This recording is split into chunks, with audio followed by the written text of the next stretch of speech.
So, a new horror mystery visual novel adventure game was dropped recently without even showing in the English Nintendo Direct, and I'd already heard good things before it was out, and seeing how good of a price it was, I had to jump on.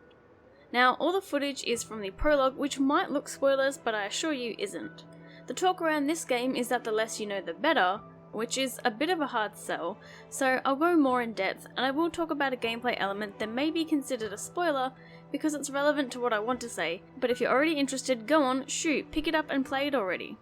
Paranormal Site, the 7 Mysteries of Honjo, is a tourism ad disguised as a VN. I mean, it's basically a visual novel, aka a book with pictures that move a bit, and in this case, choices to make. But it also has a blend of adventure game, letting you investigate areas with your cursor and pick up items to solve puzzles.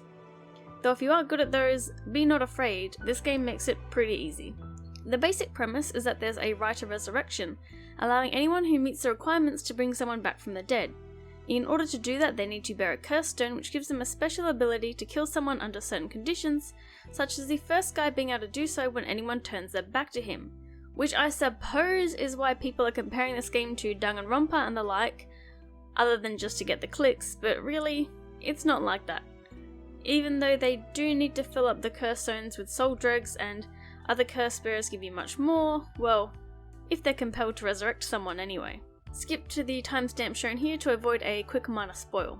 You act somewhat outside of the protagonists, which is shown pretty early on as the game requires you to use it as a game. And I will spoil the first time it does this because that time it felt a little BS, which was that in order to avoid hearing a cursed voice, I needed to turn the voice volume down, except there's no voice acting in this game, and well, maybe that's why I should have figured it out better, or have simply picked out the wording, but I felt that it didn't come across great, whereas the other times you might use the game systems go a lot better.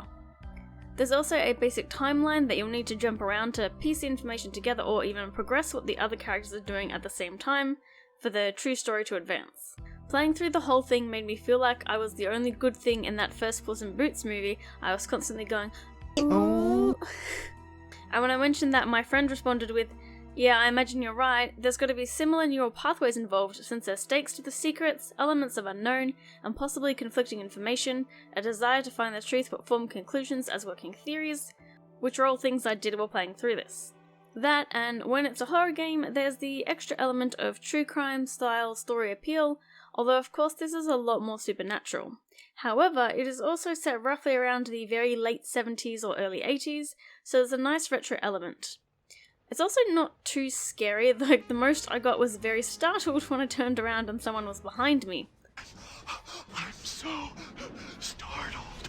The director and writer on this, Takanari Ishiyama, is super well known for this genre, except that this might actually be the only adventure game that he's worked on that is released in English, which is sad but also great that we finally got something. The music, of course, is a great mix of creepy haunting tracks, atmosphere, and even some detective-style music for the police. But what I liked most was the pipe organ stopping noise whenever something shocking was revealed. My other issue is that there was an instance that probably only console players would experience, which is when I was told to shake, but the cursor moves painfully slow with the sticks and there's no option to increase speed, so I had to pull the switch out and use the touchscreen, but that wasn't enough. And I had to use 2 fingers like I wasn't spreading butter, and that finally worked. But if you're playing on PC or phone, this likely won't be a problem. I also love the art style. I'm not 100% sure how to describe it, but the character outlines look like ink brushstrokes, and it's still stylized or looking a little more real, and some of the backgrounds are a bit obscured or pixelated. A lot of the areas are 3D, and there's a good amount of character movement and perspective changes that you don't see too much in these games. There's also not a lot of gore in this, but there's certainly great facial expressions, especially the lip puffing thing a lot of them do, and creepy sights. Actually, I lied, there is a third flaw. Richter doesn't have any chest hair, like, how can you have your shirt open, a gold chain, and no chest hair? It is unbecoming. I still love him though. So because of the lack of chest hair, I give Paranormal Site the 7 Mysteries of Honjo an 8 out of 10, not because of control and lack of option issues. It is fairly short, I beat it in 2 days, but I also think it's priced pretty reasonably. All I have left to say is that the story is amazing, there's no loose ends, and everything in this game is important. Especially all the glossary information. So hurry up and play it already.